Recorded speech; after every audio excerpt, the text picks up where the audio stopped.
এটা একটা বোন লিখছে তার ভাইকে নিয়ে। আসেন আমরা শুনি। ছবির ছেলেটা আমার ভাই, আমাদের দুই বোনের একমাত্র আদরের ভাই।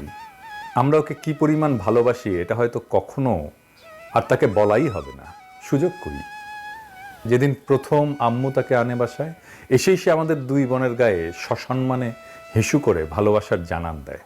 আমাদের ছোট্ট বাবুটাকে আমরা টুনা ডাকতাম, ভালোবাসার ডাক আর কি।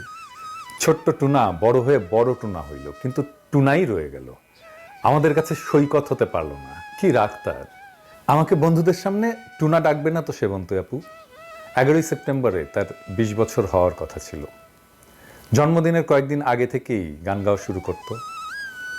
সেবন্তী আপু, কি কেক বানাবা তুমি? কত হাসি খুশি ছিলাম আমরা, এখন বুকে খালি হাহাকার। কি যেন নাই, নাই তো নাই। আমাদের কলিজাকে গুলি করে মারা হয়েছে। আমার ফুলের মতো ভাইটাকে ঠান্ডা মাথায় টার্গেট করে মাথায় গুলি করা হয়েছে। বাবার কাছে ছেলের লাশের চেয়ে ভারী এই পৃথিবীতে কিছু আছে? বিচার কাকে দেব? আল্লাহর কাছে দিলাম।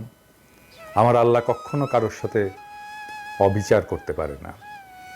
হাসরের ময়দানে বিচার করবে আমার আল্লাহ। আমি জানি না আমরা আর কখনো মন খুলে হাসতে পারবো কিনা, ওর পছন্দের কিছু খাইতে পারবো কিনা, কখনো সত্যিকারের ভালো থাকবো কিনা, কিচ্ছু জানি না। শুধু জানি আমার ছোট্ট ভাইটা নির্দোষ।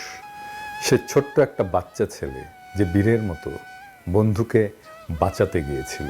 কারণ এটাই তার পারিবারিক শিক্ষা যে কাউকে বিপদে দেখলে সাহায্য করতে হয়।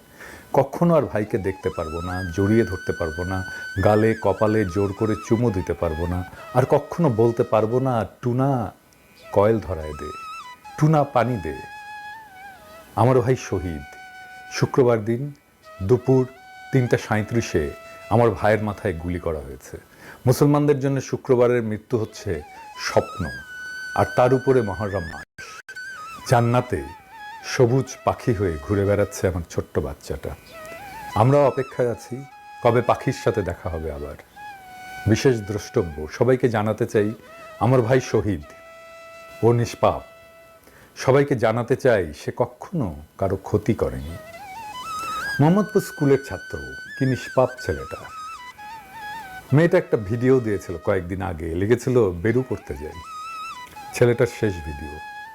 এমন হাজারো গল্প আসবে, আমরা জানি। আমাদের সন্তানদের যারা এইভাবে হত্যা করেছে তাদের ক্ষমা নাই, কেউ থাকুক আর না থাকুক। আমি একা ধারায় ওদের জান কালা কালা করে দেব, এটা দেশবাসীর কাছে আমার শপথ। শেখ হাসিনার এই বর্বর শাসনের অবসানের আগে আমরাও জিরাবো না। ইনকিলাব জিন্দাবাদ।